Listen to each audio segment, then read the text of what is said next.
Այս պայդորությամբ հիմայից չի հետաքրքրում դատավորը կարգապահական պատասխանատվության կենթարկվի, թե չի ենթարկվի։ Ինձ հուզում է արցախցիների ընտրական իրավունքը իրացնելու հարցը, ուրիշ ոչ մի բան։ Եվ ես տեսնում եմ, որ ստեղծում են արհեստական խոչընդոտներ, որպեսզի արցախցիները չկարողանան մասնակցել ընտրությանը։ Ես այս ամեն ինչից միայն սա եմ կարողանում արձանագրել։ Պայմանավորված է այն պարզ պատճառով, որ բոլորի համար ավելի քան ակնհայտ է, որ արցախցիները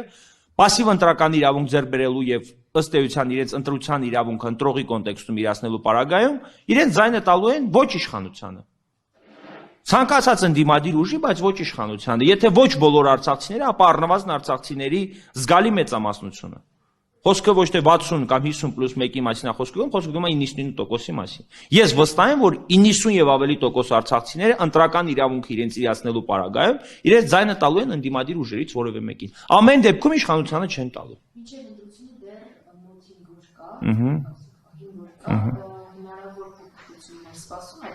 Ես դիմելու եմ հիմա տեսեք, ես վերաքննիչ դատանի որոշումը Okay, ես վերաքննիչ դատարանի որոշումը բողոքարկելու եմ այսպես թե այնպես։ Ես այստեղ մարդու իրավունքների պաշտպանի ուշադրություն եմ հրավիրելու, որպեսզի մարդու իրավունքների պաշտպանն էլ արձանագրի այս ամեն ինչը, կապված կոնկրետ ներքին գործերի նախարարության վարքագծի հետ, ոչ դատական ակտերի հետ։ Ինչպես նաև կենտրոնական ընտրական հանձնաժողովին ուշադրություն եմ հրավիրելու այս ամեն ինչի վրա։ Վերաքննիչ դատարանի որոշումն եմ բողոքարկելու վճռաբեկության կարգով, դիմելու եմ վարչական դատարան։ Այսինքն վերաքննիչ դատարանի նախընտրած եղանակով գործողությունները կատարելու։ Բայց ես վստահ եմ, որ վարչական դատարանը գործը վերահասցեագրելու է քաղաքացիական դատարանին, քանի որ վերաքննիչ քաղաքացիական դատարանի որոշումները վարչականի համար որևէ նախադեպ այն ուժ չունեն։ Առաջին ատյանի դատարանը իր հերթին հղում կատարելով վերաքննիչ դատարանի որոշմանը դիմելու է վճռաբեկ դատարան։ Վճռաբեկ դատարանն էլ միջև որոշում կկայացնի հունիսի 7-ը գանցնի կեթա։ Այս խնդիրն ենք ունենալու, բայց այնուամենայնիվ տեղեկացնում եմ, որ այս պայդորությամբ 500-ից ավելի դիմորդ ունենք դատարանում արցախցիներ, իսկ 5000-ից ավել անձինք էլ արդեն դիմել են ներքին գործերի նախարարությանը, խնդրելով իրենց ներառել ընտրացուցակներում։ Հիմա դուք պատկերացնում եք դրանք ընտրության վրա ինչ ծանրակշիռ դեր կարող են ունենալ։ Ոչ միայն ծանրակշիռ, այլ նաև վճռորոշ։ Եվ սա է ներքին գործերի նախարարության այս ակտիվության պատճառը։ Սա է պատճառը, որ այսօր ես մամլո ասուլիս եմ ընդամենը հրավիրում, բայց գվարդիայի ներկայացուցիչներ են դրսում կանգնած ոստիկանության, ներկայանում եմ ասում եմ, ես ընդամենը մամլո ասուլիս եմ հրավիրել, ինչ եք մամուլն էլ չի էլ հասցնի 2 ժամվա ընթացքում մամլո ասուլիս են հրավիրել, մամուլը չի հասցնում, դա այսքան մարդով եկել եք սեղավակվել, ինչ անեք։ Ինչ եմ մտածում, մենք ընդամենը ժողովուրդ ջան, ուզում ենք իրացնել մեր ընտրական իրավունքը։ Այն իրավունքը, որը որ մեզ վերապահված է քաղաքացիության մասին օրենքով, սահմանադրությամբ եւ ընտրական օրենսգրքով։ Մենք քաղաքացի ենք, մենք մեզ համարում ենք քաղաքացիներ, քանի որ ունենք Հայաստանի Հանրապետության քաղաքացու անձնագիր։ Ես հրապարակել եմ ճամփորդական փաստաթղթի օրինակ, որը հեշտ չի համապատասխանում արցախցու քաղաքացու անձնագրին, Արցախցուն տրված քաղաքացու անձնագրին։ Նախընտրական այստեղում արցախցիների նկատմամբ տարբեր ճնշումներ են կատարվում, քանի որ հենց Արցախի ներկայացուցչության շենքում ենք, այս շենքից էլ ուզում ենք սկսենք, ինչ վիճակում է դատական գործընթացը։ Վարչական դատարանի նորանշանակ դատավոր Զարիկյանը բավարարել է դատախազության ներկայացրած հայցը եւ սեփականազրկել Արցախի Հանրապետությանը անգամ առանց իր կարծիքը լսելու։ Ես մի քանի անգամ Արցախի Հանրապետության միջնորդություն եմ գրել դատավորին խնդրելով Արցախի Հանրապետության ներգրավել որպես երրորդ անձ եւ գոնե լսել իր կարծիքը, դատավորը մերժել է Արցախի սուբյեկտայնությունը չընդունելու հանգամանքով պայմանավորված։ Եվ հենց սա է պատճառը, կարծում եմ, նաեւ որ վերաքննիչը գործը ուղարկում է հենց վարչական, այլ ոչ քաղաքացիական դատարանին։ Ինչևէ, ես հիմա վերաքննիչ բողոք եմ ներկայացրել դատավորի որոշման դեմ, ընդ որում Շահերի պաշտպանությունը իրականացրել եմ Ֆիդեսի միջոցով, որովհետև Ֆիդեսը գրանցված իրավունքի սուբյեկտ է, իսկ Արցախի Հանրապետությունը իրենց կարծիքով չնայած եւս գրանցված իրավունքի սուբյեկտ է, բայց առհասարակ վարչական դատավարության սուբյեկտ չի։ Կարծում եմ վերաքննիչ դատարանի միջև որոշումը հրապարակվի, միջև դրա կապակցությամբ վերաքննիչ բողոք ներկայացնենք, տարբերակ 1 հունիսի 7-ին իշխանափոխության պարագայում մշտապես էստեղ ենք լինելու, իսկ իշխանափոխություն չարձանագրվելու պարագայում միջև վարչական դատարանի որոշումը ուժի մեջ մտնելը, որը իմ հաշվառմամբ կլինի 2027 թվականի վերջերին։ Նաև խոսենք զինծառայողների բնակարանից ազատելու հրամանների մասին, սա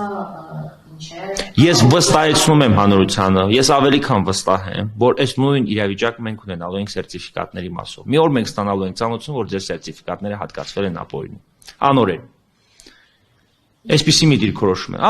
Հիմա ինչի մնքով են ասում։ Հիմա ինչպես են զինծառայողներին ասում սխալ է հատկացվել։ Ինչպես։ Զինծառայողներն ասում են, ընդամենը հատկացվել է սխալ, ոչ իրավական հիմնավորում կա, ոչ փաստական հիմնավորում կա, ոչ պարզաբանում կա, ոչ մի բան չկա։ Ընդամենը ասում են, հատկացվել է սխալ։ Այդ նույնն էլ հետո են ասելու։ Իրենց համար օրենք իրավական ակտ գոյություն չունի։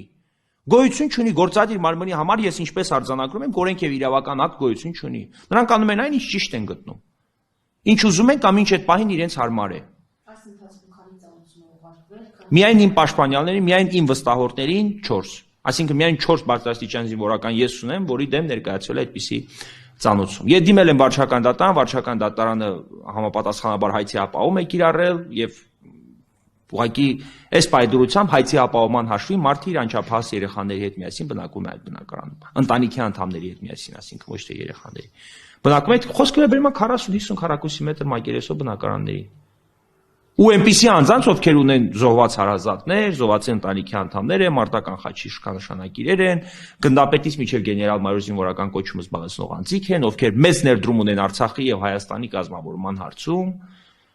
բանակի կազմավորման հարցում, մասնակցել են պատերազմներին, խոսքը հենց այդ մարդկանց մասին է։ Ինչ ախան գարում դες իրենց 40-50 քառակուսի մետր մակերեսով բնակարանը։ Այսօր նաև մեկ այլ իրադարձության մասին իրազեկվեցի, առավոտ վաղ հեռախոսազանգ ստացա եւ իմացա, որ Նիկոլ Փաշինյանին ուղղված հայտնի են դիմակավորված անձանց տեսաուղերձի մասով, տեսաուղերձի հիման վրա արցախցի մեր ծանոթներից մեկի բոլոր բարեկամների եւ ազգակցականների բնակարանները խուզարկել են, ընդ որում խուզարկել են խայտարակ եղանակով։ Առավոտյան ժամը 6-ին մտնում են տուն, երեխաները քնած, խոսքը վերաբերում է երեխաները ասելով նկատի ունեմ 9 ամսական եւ 2-ամյա երեխաներին։ Տունը ամբողջությամբ տակնու վրա են անում, բոլորի հեռախոսները արգրավում, մարդկանց բերման ենթարկում, մարդկանց մեկուսացնում եւ նրանց մոտ ստեղծում արդեն ինչ որ մարդկանց մոտ արդեն անհասկանալի տարակուսելի եւ մեկուսացված իրավիճակ է։ Դա եղել է 3 օր առաջ, ես իրազեկվել եմ այսօր, բայց մինչեւ հիմա քննչական որոշ գործողություններ շարունակվում են։ Ընդ որում այն անձը, որը կասկածում է այդ ամեն ինչ մեջ, գիտեք ինչի հիման վրա է կասկածում։ Աչքերի նմանության հիման վրա մենք ունենք խուզարկության որոշումներ։ Աչքերի նմանության հիման վրա կրկնում եմ, բայց եթե դուք օրինակ նայեք արտակնապես աչքերը ոչ թե նման չեն, այլ գույներն են տարբեր։ Տեսանյութում արկա անձի աչքերի գույնը ուրիշ է, այն անձը, որ կասկածում է եւ որի նկատմամբ հայտարարվել է հետախուզում ուրիշ է։ Ընդ որում այդ անձը արդեն 3 տարուց ավել է ընտանիքով բնակվում է Ռուսաստանում։ Բայց նրա բարեկամների եւ ազգակցականների տները այստեղ խուզարկում են։ Մարտին աղջիկը զանգել է, ասում է 9 ամսական երեխային պետք է հիվանդանոց տան բժշկի համար։ Ոչ մի ձև չեմ կարողանում ճշտել, որովհետեւ հեռախոսից մեջ է եղել։ Չի կարողանում, մարդ մեկուսացված է։ Բարի բուն իմաստով եւ գտնվում է ակնհայտ դիտումների ներքո։ Ակնհայտ դիտումներ են իրականացնում, արտաքին դիտումներ են իրականացնում, օպերատիվ հետախուզական միջոցառումներ են ձեռնարկում։ Չնայած իմ կարծիքով այդ տեսանյութը ի սկզբանե հարմարեցված տեսանյութ էր եւ որևէ արցախցի այդ ամեն ինչի հետ կապ չունի, որևէ արցախցի։ Սա ուղղակի շոու է, որ ցանկանում են ցուցադրել եւ արցախցիներին թիրախավորելու հիմքեր ունենալ, համապատասխան հիմքեր ունենալ։ Ասեմ ավելին, ատելություն տարածել արցախցիների նկատմամբ, բնակչության մոտ ստեղծել այնպիսի մի տպավորություն կամ մոլորեցնել միտումնավոր բնակչությանը, մանիպուլացնել բնակչությանը, իբրև արցախցիները պատրաստում էին ինչ-որ ահաբեկչություն անել կամ վարչապետին սպանել։ Այդ մասին նախապես հրապարակային հայտարարելով։ Այդ նույնը եղել է նաև Արբաթ-Զորամի անվորման մեջ պատրաստվածության մասով, հիմա գիտեք, Սև Հովազի տղերքը այնտեղ են կալանավորված, Արբաթ-Զորամի անվորման մասնակից մի քանի արցախցիներ այնտեղ են կալանավորված, ասում են ինչ որ պատրաստում էին գալ Հայաստանում զինված հեղաշրջում իրականացնել։